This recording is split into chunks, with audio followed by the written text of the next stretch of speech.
G'day everyone, welcome to another episode of Wineback Wednesday, and today it's a bit of a longish day, getting ready for picking some fruit tomorrow.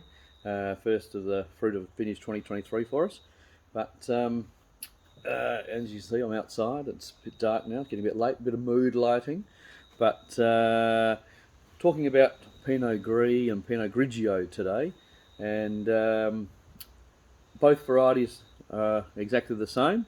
The Grigio is the sort of the Italian version, and the Gris is the French version. And one thing we do see in Australia, we do see both versions, and I sometimes get a bit.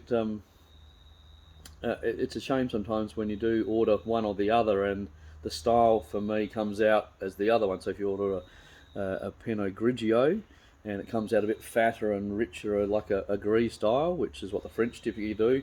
The French typically do more sort of barrel ferments, and they pick a bit later, and there's this gras, this fatness to the wine often, and there's a bit of a deeper colour, because the Pinot Gris grape as such has actually got quite a dark skin. It's not obviously like Pinot Noir, which is very, very dark and a red style, but there is definitely a colour tinge to the skin when you let it get a bit riper. The Grigio style is probably usually picked a bit earlier, and the colour in the skin is probably not as intense, and also the wines are fresher and more lively, and typically fermented in stainless steel. And today we're looking at the La Prova Pinot Grigio, so from the Adelaide Hills, and this is a great example of the Pinot Grigio. Sam Scott, who makes the La Prova range, is an avid fan of Italian varietals, and pretty well all he does now. And the wines are always wonderful. And I've got to admit, I have already had some of this, but with no further ado, have a look at it anyway. But as I said, it comes from the Adelaide Hills. Lovely cool climate, so really good acid retention and really fine flavours as well.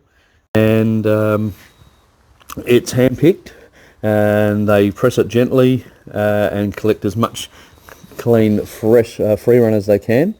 And then I think they say that they take the gloves off and actually let it oxidise slightly.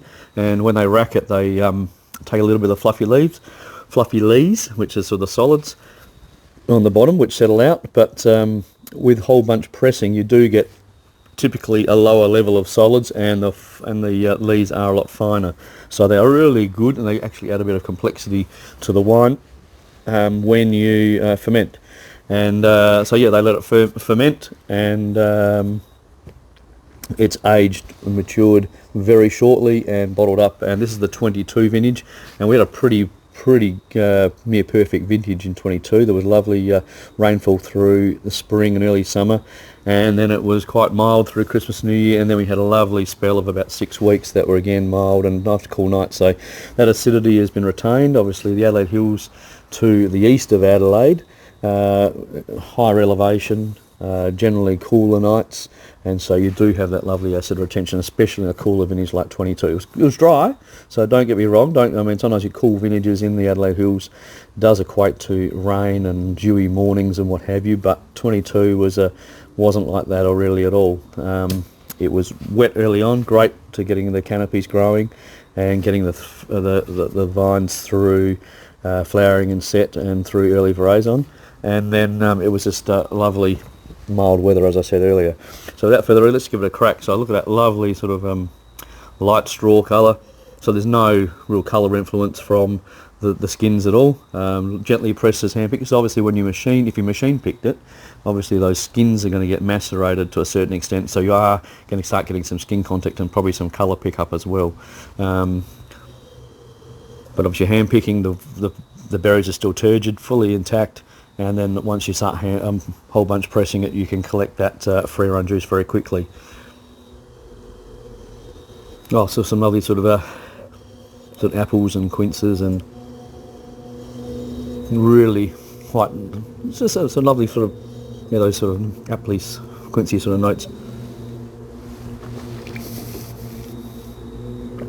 Beautiful acidity. Again, sort of some Granny Smith apple notes.